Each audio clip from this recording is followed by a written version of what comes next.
जय हिंद दोस्तों, चलिए देखते हैं आदित्य L1 के बारे में। आदित्य L1 जब लॉन्च किया गया तो इसके बारे में क्या मुख्य उद्देश्य था, इसके बारे में हम लोग जानेंगे। और आदित्य L1 कौन सा मिशन है सूर्य को जानकारी प्राप्त करने के लिए इसरो द्वारा लॉन्च किया गया, चलिए इसके बारे में हम लोग जानेंगे कि आदित्य L1 है क्या।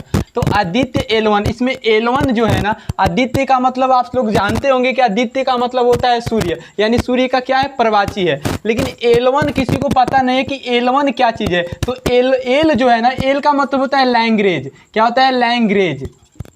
तो ये लैंग्वेज का मतलब, एल का मतलब लैंग्वेज होता है। और 1 इसलिए नाम रखा गया है क्योंकि L1 5 तक है, L 5 तक है, इसीलिए L1 रखा गया। ये L1 कक्षा में जाकर स्थापित किया जाएगा आदित्य L1 को, इसीलिए उसका नाम रखा गया आदित्य L1। जैसे कि देख लीजिए यहाँ पर, अगर बना रहे हैं, जैसे कि ये सूर्य है, ये क्या है, सूर्य।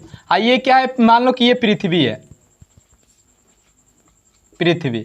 तो ये मान लो कि ये कोई कक्षा, ये कक्षा है, ठीक है। तो यहाँ पर मान लीजिए पृथ्वी है, तो L1 यहाँ पे है और L2 यहाँ पर है, L2 यहाँ पे है, L2 यहाँ पे है, और यहाँ पर L3 है, यहाँ पर L3 है, L4 इसके ठीक यहाँ पर सामने L4 है, और L5 यहाँ ठीक इसके नीचे L5 है। तो इस तरीके से L1 और L2, L3 और L4 और L5 को स्थापित किया जाता है। L1 यानी एल जो है ना, ये लैंग्वेज क्या होता है, तो लैंग्वेज का मतलब होता है वह जगह, पृथ्वी और सूर्य के बीच की दूरी, वह दूरी जहाँ पे पृथ्वी और सूर्य का गुरुत्वाकर्षण बल आपस में क्या होते हैं, बराबर होते हैं। न वो सूर्य का गुरुत्वाकर्षण बल कार्य करेगा और न ही वो पृथ्वी का गुरुत्वाकर्षण बल कार्य करेगा। वही चीज़ को लैंग्वेज कहा जाता है, जो एल से डिनोट किया जाता है। वो 5 तक है, इसलिए L1 और L2 और L3 और L4 और L5 को नाम रखा गया है। ये हमारा जो आदित्य L1 है ना, वो L1 पर जाकर स्थापित होगा और सूर्य की अध्ययन करेगा, जिसमें तापमान का भी अध्ययन करेगा और सूर्य में जो घटनाएं घटती है इसके बारे में भी उसका अध्ययन करेगा। इसका क्यों अध्ययन करने के लिए इसका जरूरी है, क्योंकि पृथ्वी के सबसे नज़दीक का तारा सूर्य है और पृथ्वी को मतलब एक ऊर्जा भी बहुत ज़्यादा प्रदान करता है और हम लोग के जीवन के लिए भी बहुत ज़रूरी सूर्य है। इसीलिए इसको अध्ययन करने के लिए ये आदित्य L1 को लॉन्च किया गया है। आदित्य L1 पहला ऐसा रॉकेट है जो इसरो के द्वारा लॉन्च किया गया है सूर्य की जानकारी लेने के लिए, और एशिया का सबसे पहला ऐसा देश है जो ये रॉकेट लॉन्च किया गया है। विश्व में देखा जाए तो नासा के द्वारा लॉन्च किया गया है, लेकिन एशिया में ये प्रथम देश है, भारत। चलिए देखते हैं इसके बारे में। तो जो L1 है ना, ये पृथ्वी है, ये पृथ्वी है। तो पृथ्वी से L1 के बीच की जो दूरी होगी ये 15 लाख होगी। कितना, 15 लाख करोड़ होगी, 15 लाख किलोमीटर, 15 लाख किलोमीटर होगी। जो सूर्य और पृथ्वी के बीच की दूरी का 1% हिस्सा है। कितना परसेंट, 1% हिस्सा है। सूर्य और पृथ्वी के बीच की दूरी कितनी होती है, 15 करोड़ किलोमीटर, और उसका 1% हिस्सा 15 लाख होगा, जो L1 की दूरी है, जो L1 की दूरी है। चलिए अब देखते हैं इसके क्वेश्चन के माध्यम से इसके बारे में हम लोग समझते हैं। तो आदित्य L1 लॉन्च कब किया गया था, तो आदित्य L1 कब लॉन्च किया गया था, 2 सितंबर। जो आदित्य L1 कब लॉन्च किया गया था, तो आदित्य L1 2 सितंबर 2023 को लॉन्च किया गया, यानी आज ही लॉन्च किया गया। कब किया गया, 11:50 AM पर। यह मतलब कि सुबह में इसको लॉन्च किया गया। और आदित्य L1 किस रॉकेट से लॉन्च किया गया, तो इसका रॉकेट का नाम है PSLV C57। इस रॉकेट से आदित्य L1 को लॉन्च किया गया। ये एग्जाम की दृष्टि से काफ़ी इंपॉर्टेंट है, ये वाला याद रखिएगा, PSLV C57। PSLV ये रॉकेट लॉन्चर है, जो जिसका फुल फॉर्म क्या होगा, पोलर सैटेलाइट लॉन्चिंग व्हीकल, इसका फुल फॉर्म होगा, जो C57 के द्वारा ये लॉन्च किया गया। आदित्य L1 पृथ्वी से कितनी दूरी पर स्थापित किया जाएगा, जैसे कि हम बताए पृथ्वी और L1 के बीच की दूरी 15 लाख किलोमीटर है, जो सूर्य और पृथ्वी के बीच की दूरी का 1% हिस्सा है। तो ये कितनी दूरी पर स्थापित किया जाएगा, 15 लाख किलोमीटर। मिलियन में देखा जाएगा तो 1.5 मिलियन किलोमीटर ये होगा।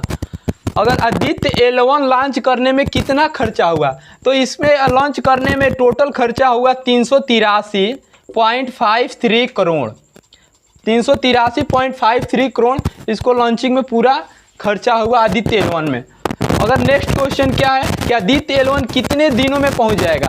जैसे कि जब आदित्य L1 लॉन्च किया गया पृथ्वी से, तो ये L1 के कक्षा में L1 की जगह पर कितने दिनों में पहुंच जाएगा, तो लगभग 125 दिनों में। कहाँ कितने दिनों में? 125 दिन में ये पहुंच जाएगा, 125 दिनों में पहुंच जाएगा।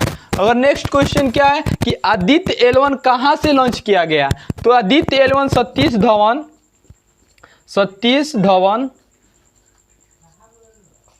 सेंटर से और ये श्रीहरिकोटा में है। कहाँ है? श्रीहरिकोटा, जो कहाँ पड़ता है? आंध्र प्रदेश में। यहाँ से ये लॉन्च किया गया।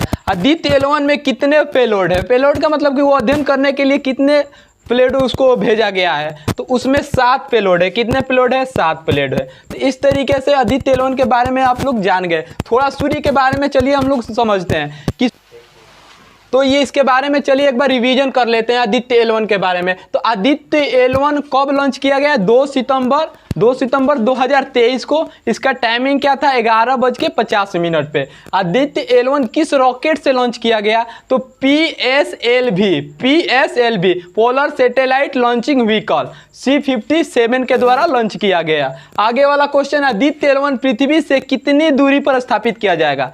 तो सूर्य और पृथ्वी के बीच की दूरी 15 करोड़ किलोमीटर है। उसका 1% हिस्सा 15 लाख होगा। तो L1 की दूरी पृथ्वी से वो 15 लाख किलोमीटर है। वहीं पर ये लॉन्च किया गया। वो L1 के पास एक कक्षा है जिसका नाम है हेलो कक्षा। उसके हेलो कक्षा के ऑर्बिट में वो क्या करेगा? वो अध्ययन करेगा।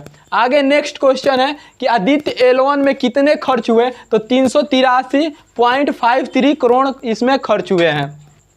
आगे क्वेश्चन है कि आदित्य L1 कितने दिनों में पहुंच जाएगा? तो 125 दिनों में पहुंच जाएगा। और एक इंपॉर्टेंट पॉइंट है कि वो कितने दिनों तक वहां पर कार्य करेगा? तो वो 5.2 वर्ष, यानी 5 वर्ष 2 महीने वो वहां पे रहेगा और वो उस चीज को अध्ययन करेगा सूर्य के बारे में। ये भी इंपॉर्टेंट पॉइंट है, याद रखिएगा। कितने दिनों तक अध्ययन करेगा? 5.2 वर्षों तक। नेक्स्ट क्वेश्चन है आदित्य L1 कितने दिनों में पहुंचेगा? 125 दिनों में पहुंचेगा। आदित्य L1 कहां से लॉन्च किया गया? तो एक सतीश धवन केंद्र है जो श्रीहरिकोटा में है, जो आंध्र प्रदेश में पड़ता है। वहीं से ये क्या किया गया? लॉन्च किया गया। आदित्य L1 में कितने पेलोड है? 7 पेलोड है। लेकिन स्टेज कितने थे? तो 4 स्टेज थे। आप लोग ये आदित्य L1 के बारे में समझ गए। ऐसे ही टॉपिक देखने के लिए चैनल को सब्सक्राइब कीजिएगा। चलिए आगे वाला वीडियो में मिलते हैं। जय हिंद, जय भारत।